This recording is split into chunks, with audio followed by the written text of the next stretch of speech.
I have come through my music to enjoy the sounds that are in my environment, wherever I am. I wouldn't say that I understand the environment. I simply experience it.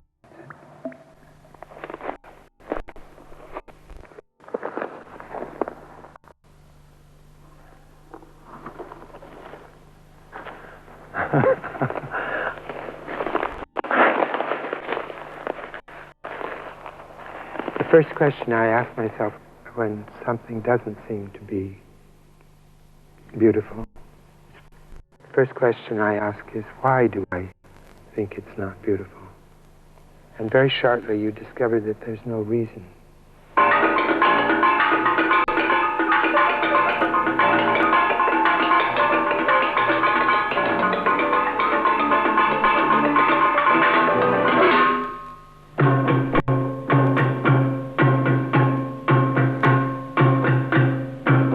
If we can conquer that dislike, or begin to like what we did dislike, then the world is more open.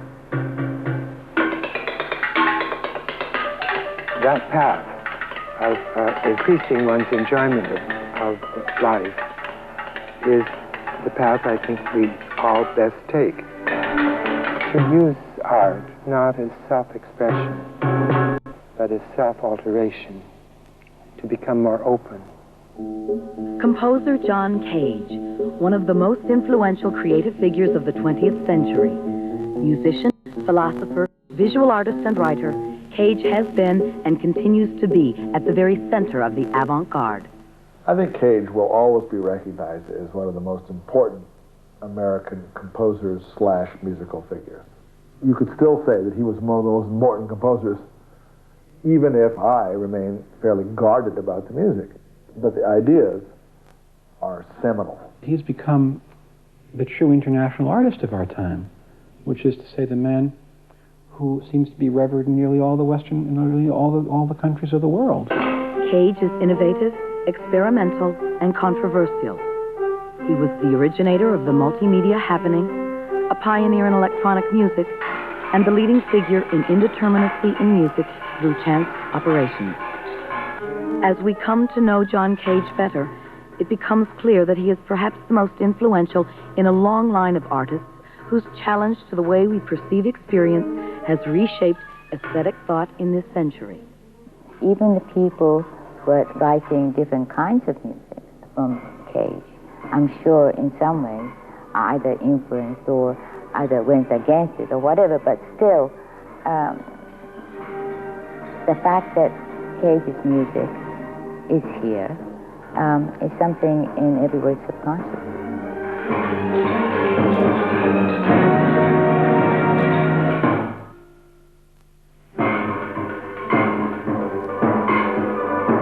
I've never felt that Cage has ever had any interest in shocking people or upsetting people.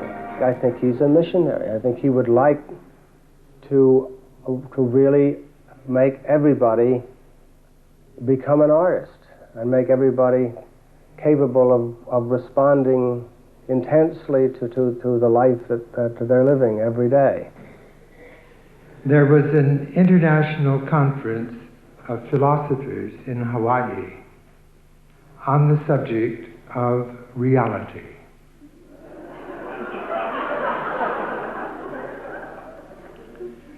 For 3 days, Daisetsu Taitaro Suzuki said nothing.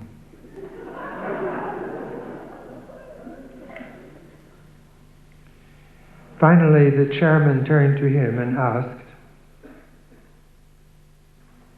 "Dr. Suzuki,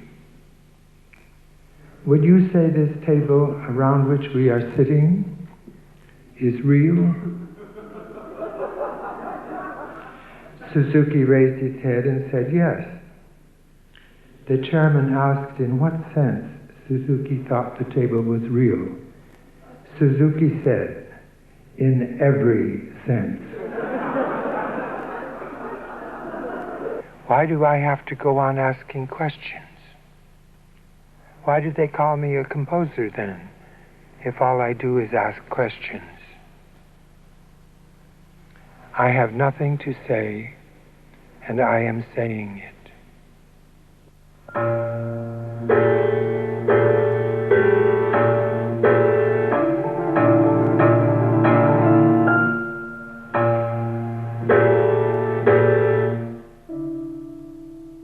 People probably first hear of Cage more from the perspective of the musical conceptualist who's setting off little sort of brain time bombs in one's way of thinking about music and indeed about life. But in terms of the actual music that I derived traditional pleasure from, it was to prepare piano pieces. In 1938, Cage went to teach at the Cornish School in Seattle. There he met dancer Merce Cunningham, then a young student, and soon Cage began writing music for Cunningham's dances, including this piece, In the Name of the Holocaust.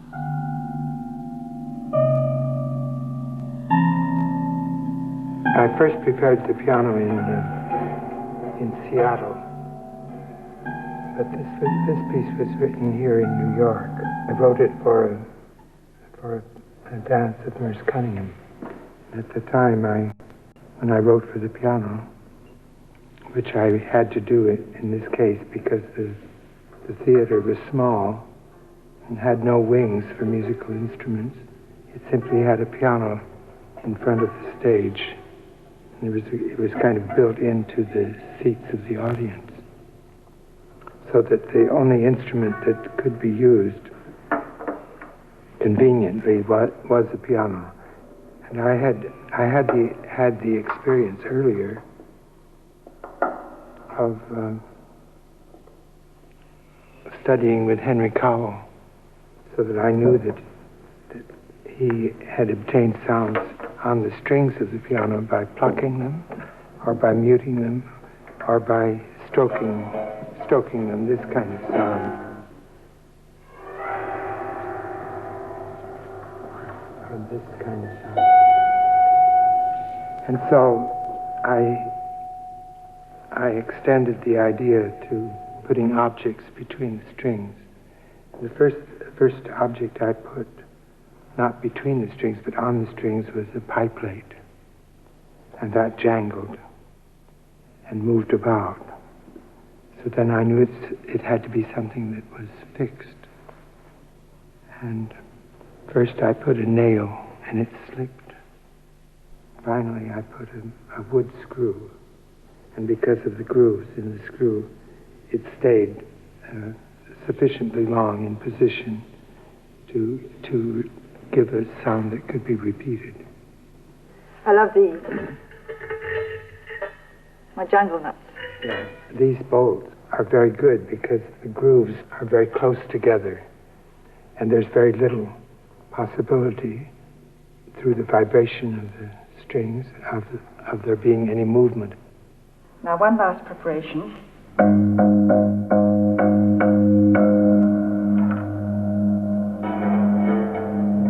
There.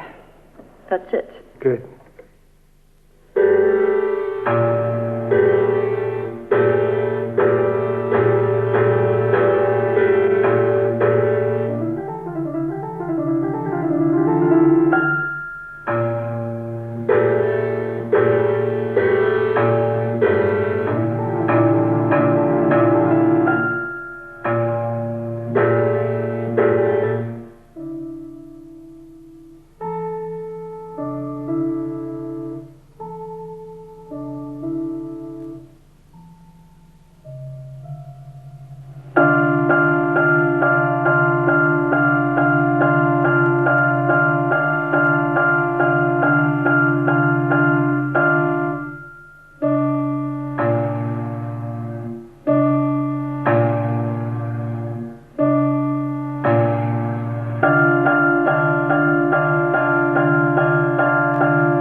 Cage's closest collaboration has been with one of America's most important dancers and choreographers, Merce Cunningham.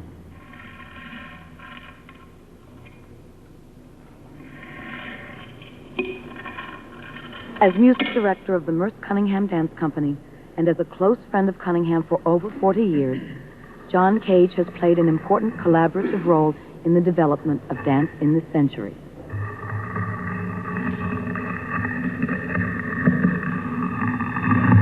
From the beginning of their association, Cunningham and Cage shared the idea of allowing music and dance to proceed independently of one another, each at its own pace and in its own unfolding patterns.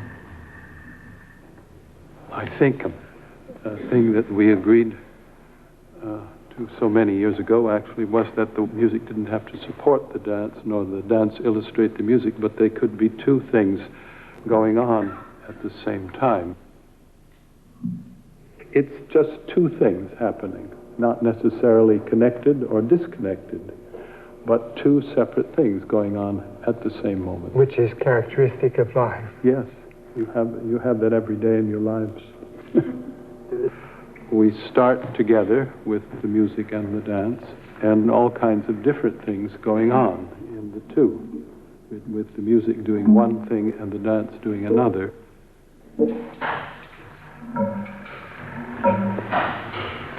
Using the little ones. Are you all right? No, that's fine. Have you finished? You're going to use that one on the floor? If I don't find anything else.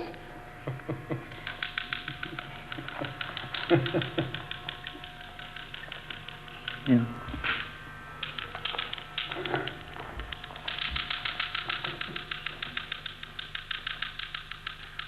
That's very nice. It's as though you simply continue doing what you're doing as you would when you're doing something in the street. You continue it. Sound come into its own. What does that mean? For one thing, it means that noises are as useful to new music as so-called musical tones, for the simple reason that they are sounds.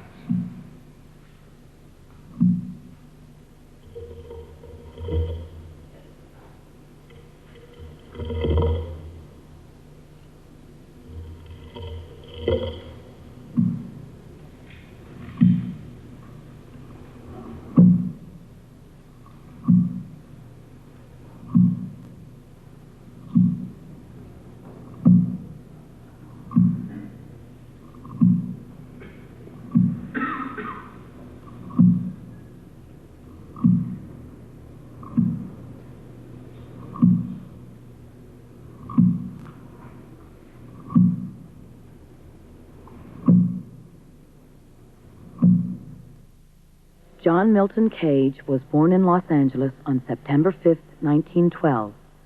His mother was a writer for a local newspaper. His father was a successful and imaginative inventor. I frequently say, and it's true, that my father was an inventor, and that if I have anything to give in my work, it derives from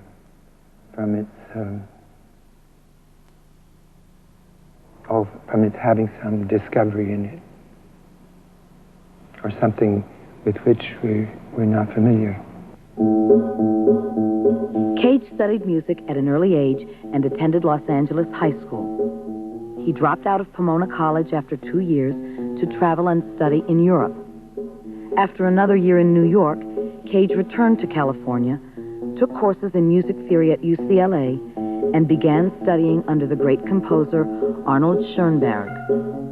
But he soon realized that he had little feeling for harmony, one of the basic elements of musical composition. Well, I guess I did have an aversion. I certainly had no feeling for harmony. And Schoenberg thought that would make it impossible for me to write music. But I'd already promised him to devote my life to music. So I simply said, well, then I'll beat. He said, what? I asked him why I wouldn't be able to write music, and he said, you'll come to a wall. You won't be able to get through. And so I said, I'll beat my head against that wall.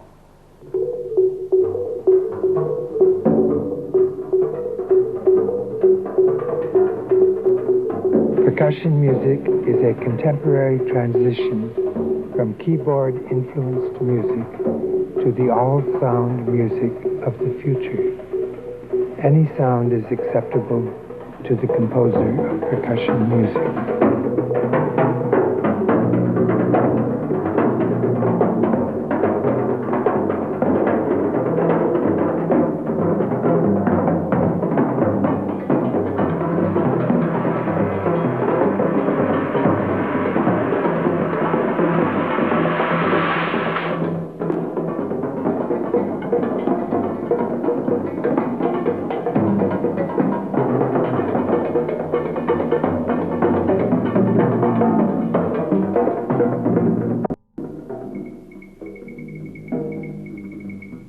Is a truck passing by music?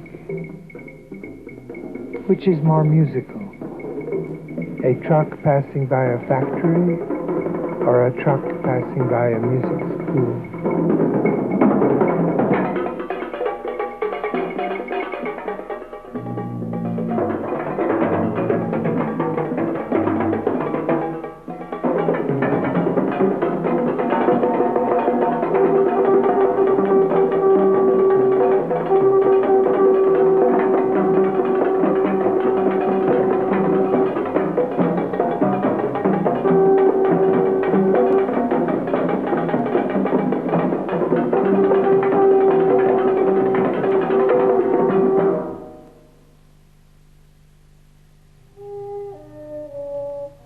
As an accomplished visual artist, Cage has extended his impact to this medium.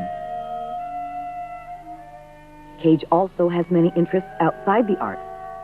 He is an imaginative cook, an avid horticulturist, and as a recognized authority on mushrooms, he was a founder of the New York Mycological Society. This is another kind, which is also good. Colibia